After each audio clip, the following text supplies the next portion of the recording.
Today on the show, in an on-stage exclusive, I'll take you where cameras have rarely gone before.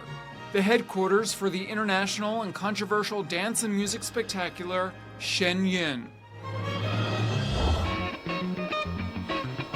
And we'll head to Roy Wilkins Park in Southeast Queens to tell you how one organization has been bringing the African American experience to the masses through theater for decades.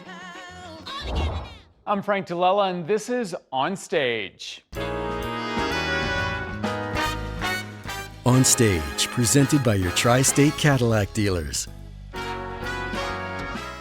Welcome to the show. For decades, the international symphonic dance production Shen Yun has been performed on stages around the world. In fact, they are celebrating 20 years. But what is Shen Yun? In an on-stage local exclusive, we were granted rare access to Shen Yun's headquarters, where we got to see how the organization operates and to explore why it's been the subject of ongoing controversy. Let's take a look. New York State might not be your first thought when you think of a traditional Chinese cultural setting.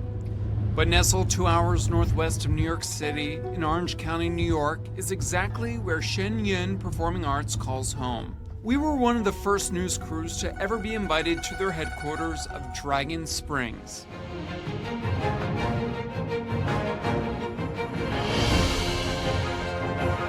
Shen Yun.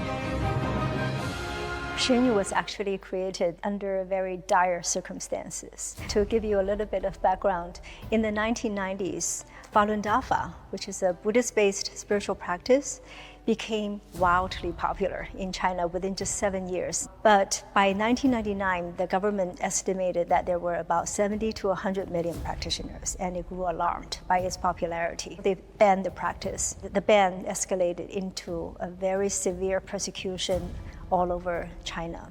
Countless practitioners were detained and jailed and even killed. My brother was tortured in a labor camp for 18 months and barely survived. The initial thought was to create a refuge for people who lost everything in China and try to rescue them out of there. It was also for that reason that Shen Yun was created. We wanted to have a platform to call international attention to the brutal persecution that's still happening in China today. A behemoth built from hardship. There are currently 8 touring companies across the globe, performing in over 100 cities. Their program is marketed as a celebration of traditional Chinese culture, though it also promotes the Falun Dafa religion and criticizes the Chinese Communist Party. It's filled with dazzling colors and bright sets, but it's the talented performers who bring Shen Yun to life.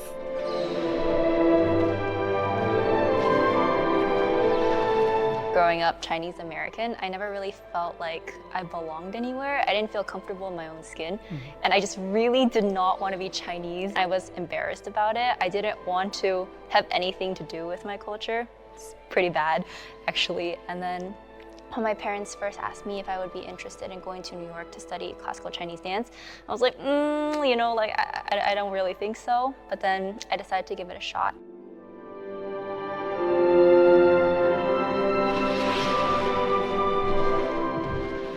As I really began to learn about the thousands of years of history behind Chinese culture, I was like, these stories, they make me me. And I was very proud of who I was. And to be able to tour the world for half a year and actually bring this culture on stage and to share it with millions of people, I found that so fulfilling. The moment you set foot on campus, it's as if you're transported to the Tang Dynasty of China. Vice President and conductor Ying Chen tells us the structures were built completely by volunteers, all who believe so passionately in raising awareness of the persecution faced by Falun Dafa, also known as Falun Gong. The grounds encompass 4 headquarters: the religious temples, Shen Yun's training and rehearsal facilities, an educational university for undergrad and graduate students, and Fei Tian Academy for K through 12. This is a place that's a little bit like Juilliard and the Catholic school rolled into one. We incorporate artistic excellence and, moral and spiritual growth. It's a pretty packed schedule. Would you consider it a grind, doing all of this day in, day out? As an artist, that's just a given. Any musician, for me at least, you're just expected to practice hours a day. You have to put in the hours to get the results. How would you compare what you're experiencing here to, say, the quote-unquote normal college? Well, for one, we don't have social media. That's not normal, I guess, nowadays, right? I see a lot of people, scrolling, wasting away their time. Whereas I feel like for us, that time that could be spent doing other things, like we practice or meditate or something like that. Things that really nourish the soul. You mentioned not having social media. Are there other restrictions? You can access the internet, right? There's a difference between the students, like if you're in the academy and college, there's restrictions on social media. But if you're just like us, we're Shen Yun employees, there's no restrictions. Do you have Instagram? I have Instagram. You do? Yeah. Oh! Will skill, no frill. I mean, a very small channel. Is that your name? It is. Because William, will skill, no frill. I love it. When we arrived at the gated community, we couldn't help but notice the presence of security guards. There have been quite a few breaches, security breaches. In the earlier years, we actually had a car with consulate plate, just coming uninvited, drive around and filming and harassing our practitioners. There also have been other breaches. Random people just suddenly come in, and we had drones flying over us all the time. We made several attempts to contact the Chinese consulate for comment, but did not hear back. But the consulate regularly releases public warnings about Shen Yun, calling the performances a political tool of an anti-China cult. Do you guys feel safe on campus? I do feel pretty safe on campus because we do have some security that are taking care of us, and they work with the local police and everything. So that's good. But when we go on tour, we've also gotten threats as well, bomb threats at our theaters. And we've had to evacuate theaters before. But regardless of all that, Shen Yun is still growing.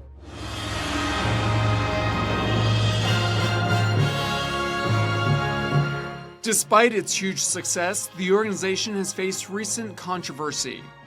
There are 2 open civil lawsuits against Shen Yun. Former child performers have alleged forced child labor, very little pay, and inadequate or absent injury treatment, amongst other complaints. Shen Yun denies those allegations. There are people who may find the training too demanding, or don't really resonate with our religious aspect of things. So every year we do have a few people who may decide to move on to do something else, and that's fine. People are always free to leave. But our retention rate is really high here. In fact, all of our students here at the Feitian schools are on full scholarship, including room and board and all travel expenses. And so that's valued at about $50,000 a year. And so all of them can graduate, debt-free. We followed up to ask specifically if students and performers are offered adequate medical care. Shen Yun told us we take the health and safety of students and performers seriously and ensure access to medical care and physical therapy when needed. Chinese classical dance is, if you've seen our show, you see all the aerials and flips and jumps. It's highly athletic. Just like gymnasts, their golden years is really at their late teens or early 20s. So they start training at a younger age, just like any ballet, right? Any dance company. If you want to be good, you have to start training when you're younger. Plaintiffs for one of the lawsuits told New York One in a statement, "We were exploited. We were separated from our families, isolated from the outside world, denied a proper education, and forced to work long hours for little or no pay. Our labor generated enormous profits for Shen Yun, while we were denied basic freedoms and a normal childhood." The New York State Department of Labor opened an inquiry into the organization back in 2024, and it is still ongoing. The department told New York One they encourage workers who believe their rights were violated to file a complaint so their concerns can be evaluated. In the past year, there's been coverage of Shen Yun and the experiences one faces in this organization. Do you feel like your experience being here has been reflected in those articles? Pretty upsetting because it's so different from my experience at Shen Yun. A few dancers that were featured in the article, I knew them. And even after they left Shen Yun, they kept in touch with a lot of people from Shen Yun and invited us to their weddings and whatnot. So we were on really good terms. I also know some of the people who were involved in the article, New York Times article, and it shocked me. It wasn't the same world that I was seeing here. I can't discredit their experiences, but what I've experienced here is just totally different. The nonprofit took in close to $45 million in revenue in 2024 and held $290 million in assets, according to tax filings. A wealth that's fueled questions over whether workers and religious volunteers are being exploited. I think they totally don't get why we do what we do. Okay, if Shen Yun's goal is to make money, why have live orchestras? Why have all these great facilities for people? Why even start a performing arts company that's not known for being, lucrative? In the last couple of years, these disinformation and lawfare has really become very, very rampant, I would say. So we are finding ourselves, having to do a better job, I guess, to explain to people what we're really about. And that's actually one of the reasons why we invited you here. They say they hope to open a visitor center one day and invite more people to see what they're all about. But for the time being, they will continue to share their story through their show. In fact, Shen Yun is celebrating a major milestone this year, their 20th anniversary. Their global tour is already underway, with an annual stop at Lincoln Center in Manhattan on the horizon, beginning this March. Shen Yun has committed to create an entirely new program every single year. Even though we were reviving China before communism, there's definitely something in there for everyone, no matter what age you are, where you are in life. These core values, they resonate with every culture. Performance is tiring, very physically demanding, and especially when you're training as well. Like half of the year you put in so much hard work, rehearsals, like a lot of hours, and then when you finally get to see the audience and you see that they're giving you a standing ovation, that's the best part. You're going to be moved, you're going to laugh, and you're going to come out of it. Maybe you'll see the world in a different way. While thousands will attend Shen Yun all over the world, taking in its grandeur, the shadow of allegations and ongoing inquiries remain ever present.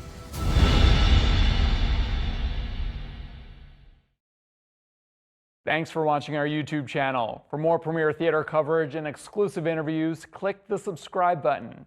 You can also download the Spectrum News app or watch us on TV for the latest information, balanced coverage, weather updates every 10 minutes, and more.